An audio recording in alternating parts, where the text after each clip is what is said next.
Really actually thought maybe my team was going to do better. I thought maybe we were going to play really well. And for 60 minutes, we competed very well. For 60 minutes, we competed like a team. We played. We we showed fight. We showed heart. But then, like the whole of the season, mistakes started happening. Started making some silly mistakes. The first one, goalkeeper made a mistake. The second one, Reece James make a mistake in midfield. The third one, three mistakes cost us in this game. I want to try to start something though. I want to shout. I want to scream, because inside of me, man, I'm really pissed off. I want to shout. I want to scream, but I really can't shout and scream because you know I just look at the team. I'm like, if I'm shouting and screaming, it will be like I'm overreacting to something. You get my point? If I'm shouting and I'm screaming, it look like, well, I'm overreacting to this thing, and I don't want to act like, or I don't want to sound like I'm overreacting. I don't want to look, oh man, this guy is overreacting though. I don't want to be like that.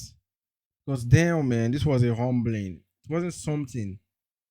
I actually thought PSG were going to beat us though. I thought they were going to win us, but I thought it was going to be that 3-2, 3-2 level, not 5-2, man. I knew we were going to Paris. I knew we were going to lose, but not 5-2, man. Not 5-2. Come on, man. Not 5-2. How can we go to Paris and lose 5-2? This is the biggest defeat I've ever gotten in Paris in years. The biggest. Wow. For the worst part is that we actually competed. When you say somebody competed, we competed for a good 60, 65 minutes. We competed well. We competed. We actually had like, and PSG didn't generate enough SG for them to win this game like that, though. But what they did do is that they have world class players. They had players that didn't need to. I didn't need to do too much to score. One of the very clear example of how mediocre our players are was Neto drive the ball. We're still losing 1-0. Man had the ball on his left foot. He could have hit that ball so well. He couldn't. One of the example of what a good winger can do was when Dembele catch us one on one. The guy sweet us. When Kvaratskhelia catch us one on one, the guy sweet us. When Vitinha catch us one on one, look at the looping. He didn't need to think it twice. Just loop the ball. Pim, tom, tom. Like seriously, tom, tom, tom, tom, like that, tom, tom, boom. That was it. It's really sickening though when the team becomes this poor, man. I I expected something better though, but I didn't expect it to be this worst. 5-2. It's really humbling, man. It's really humbling. Man, it's really humbling. This is the biggest score Paris has ever beaten us with. They have never beaten us this big, man. They have never really beaten us this big. And this is really on the coach. It's on the whole team. I'm not going to try to blame somebody. I don't want to blame the coach because he had to work with what he had. I understand. I understood. I can understand as a critical thinking person that is not really angry. I can understand why he took off Sanchez. But we all know Philip Jorgensen is not good with his hands also. The guy didn't make a save today. That's how poor he was. He didn't make any save. He couldn't save. He couldn't save anything. He couldn't really save anything. And I don't know why this is something that makes sense. That the goalkeeper couldn't save anything with his hand. And then he cost us with the goal, very important goal. We're on 2-2 rhymes. 2-2 rhymes. We're on 2-2 rhymes. And then the guy gave them a third goal, and they couldn't save anything. And then almost gave them a fifth goal, but they still scored his fifth goal anyway. So what I really think is that we're out of it because going to Stamford Bridge, we are never going to be able to do well enough over there because there's no way we are going to play this team coming out to score 3 goals without them scoring also. You know, we don't have a good enough defense to even to defend that kind of game. We don't have a good enough attack for even to balance that kind of game because Joao Pedro on the Joao Pedro is, let's just be honest to ourselves, man. Joao Pedro is not world class. Forget the coach saying whatever he's saying. Pedro is not world class. We all know that, man. You are buying Kvaratskhelia from Napoli. You know he was world class. You are buying Vitor Osimhen from Napoli. You know, man, this guy is not world class. So world class attacker, world class. That's what you are buying. Come on, Joao Pedro is no world class, man. I heard the coach saying that, man. Stop fooling yourself, man. Stop lying to yourself. You know when you get home at night. I wonder how they sleep. These coaches when they get home at night, saying Joao Pedro is a world class attacker. Very good attacker. Very good nine, adapting to it, playing very well. But nah. Another reason is that why did he wait so long, man? My guy, why did you wait so long to make the changes? We're playing a very high intensive game. PSG, we're changing 2 to 3 men. Why did you wait so long? Why? Why were you waiting so long? What were you waiting for? What did you need? What excuse were you looking for? Okay, wait. You wanted to wait. And then how can you play a team like that and you remove two of your best attackers? What is wrong with this coach? I don't want to scream though. How can you play a big team like PSG and you remove two of your best attackers and you leave Pedro Neto, and you brought another Christmas in the lap? Oh yeah, yeah, yeah, yeah, yeah, yeah, yeah, yeah, yeah. We don't finish again. So let me get it right. You made a change, and then you remove Joao Pedro, one of your best attacking nine. You remove Kopama also, another good nine, and then you bring in who? Delap. Do we need to write it on the wall that Delap is not even average? My guy is not even average, not even close to average. You know when you say from 1 to 10, the guy is like 3. He's not doing anything apart from fighting people. I'm surprised he didn't get a yellow card today because normally that's what he normally wants to do. Always getting a yellow. And my goodness. I don't want to blame somebody though. I'm trying as much as possible not to scream, not to blame anybody for this game, for this embarrassing result, for this disgraceful performance that we had for the next 30 minutes after we got to at least 65, 35 minutes. 35 minutes of the performance. I thought the coach was going to help them. Like, okay, your team has been really struggling. They need a goal.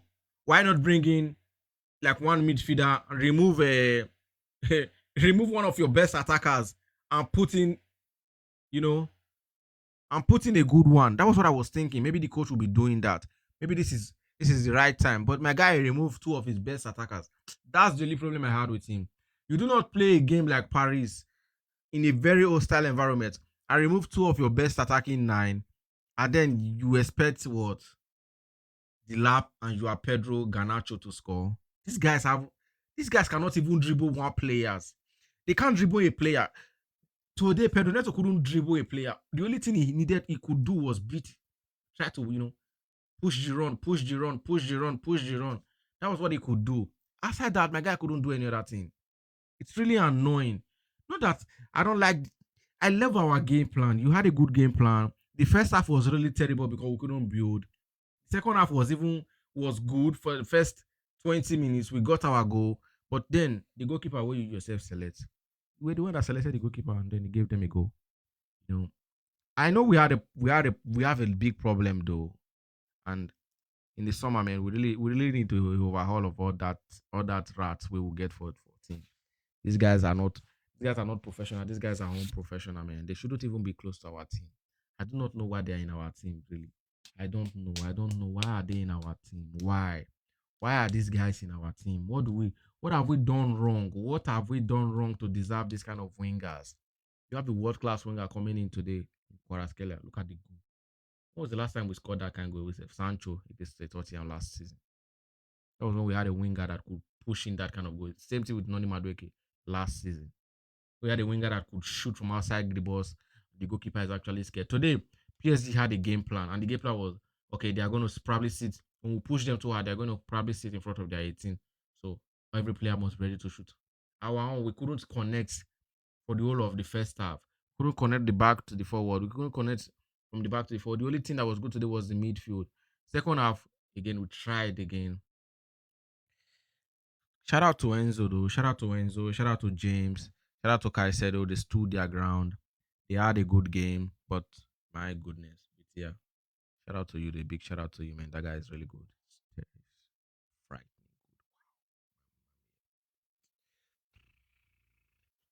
Really good. Really good. Anyway, I've said my own piece, man. That's all I can say about it. And hopefully, I don't think any Chelsea fan should be worried though. No, I'm not worried. We're playing Newcastle next, so that game will really tell us a lot about Liam Rossignol. Losing this game was normal. He should be losing this game. There was no way any reasonable Chelsea fan was going to think, you're going to lose this. You're going to win this game. But I expected a much more lower score. That's the problem I have. I expected something much more lower. But the game that will really tell it for me is this Newcastle game. He needs to be winning that Newcastle game. He needs to be winning that Newcastle game. So that's all I can say about it. And Newcastle had a very good game against Barcelona. A very tough game though. He needs to be winning the next home game. And then against the Paris Saint Germain, at least get a win, even if you don't qualify, get a win. Our home form is really terrible. The next two games will really tell us how this coach they think because the two, as far as I'm concerned, the three big teams where he don't play, he has lost already. The three big teams he has played, he has lost already. Another shout out I would love to give though is to Malagusco. He has a very good game. Shout out to Malagusco. He had a very good game. Shout out to Kukureya though. I'm not sure any of you noticed it though, but Kukureya actually played for 90 minutes. My guy is coming back from injury. Played 90 minutes. That's crazy. It's not something that he should be doing, but he did. He had an average game though. He wasn't really in the game, but he had a very, very poor game. Our two defenders. I leave those two. Those two defenders. Look, I'm not really going to talk about players though, because we all know that this we all know that this is really terrible from the player. We all know that the back line, the two defenders, the goalkeeper, they're not really good. We know that one now. I'm not sure I should be telling you that every time. We know. I'll just feel the game and I see it the way I see it, and I'll tell you what I feel about it. And that's how I feel about it. I feel like we had a good game for 60 minutes, 65 minutes. The other time we just lost control because our players were tired. We didn't have any good quality players to bring from the bench. PSG were no longer scared. They played a long game and it worked. And then we started making. They waited for us to make mistakes, and then we actually started making mistakes. Exactly the third goal mistake from Jorgensen. This fourth goal mistake from this James. He shouldn't be holding that ball too long, but obviously the players were tired. They couldn't. There was nobody to pass to. And then the fifth goal, another mistake again from our own place. They just played through us. Pa, pa, pa, pa. That was it. Shout out to PSG though for qualifying for the next round, and probably we'll see you guys again next year if we are able to qualify. To me though, I didn't think this team was ready for Champions League. I'll be really honest. My take without sharing it online was this team was not ready for Champions League. They were ready for Europa League. They needed to progress to Europa League and fight through that Europa League before they move to Champions League. But Enzo Maresca did some magic and he actually won his game during the part of the season. Now though that they are here, they have to build on it. Build on it and qualify for the next round. Qualify for Champions League next season. If you cannot qualify for Champions League next season, then there's no need to buy new defenders. To be honest, to me, if you cannot qualify for Champions League next season, you better leave Chalobah and Fofana made a player. Just let them play because they'll be playing Europa. If Chelsea cannot qualify for Champions League next season, there is no need to spend money on buying new defenders. There is no need to spend money on buying new attackers. Let the same players that are here now playing Europa League next year. There's no need to sign anybody safe. If we cannot qualify, if we as Chelsea cannot qualify for Champions League, there's no need to improve the team. The team is decent enough to play in Europa League and win it. The team is decent enough next year to fight for another Champions League spot. If we do not if we do not qualify for Champions League this year, there is no need, absolutely no need to buy players next year because it won't be beneficiary to anybody. Because you will just be buying players under the pretense. No, next year qualify for Europa and let them fight for Europa Champions League next year. That's to me. There's no need to be pushing for title next year. We can't do it. To be honest, we can't. Probably Arsenal will probably do it again next year. Even Liverpool won't be able to. Man City, those ones they just tried in 3-0. So I have no sympathy towards those guys, man.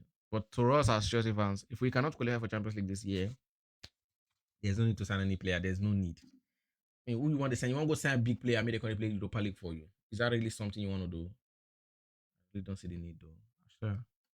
Peace, my guys. I appreciate you for being here. As you can see, my names are everything there. It's Trendy Talk Football Life. Please like, follow,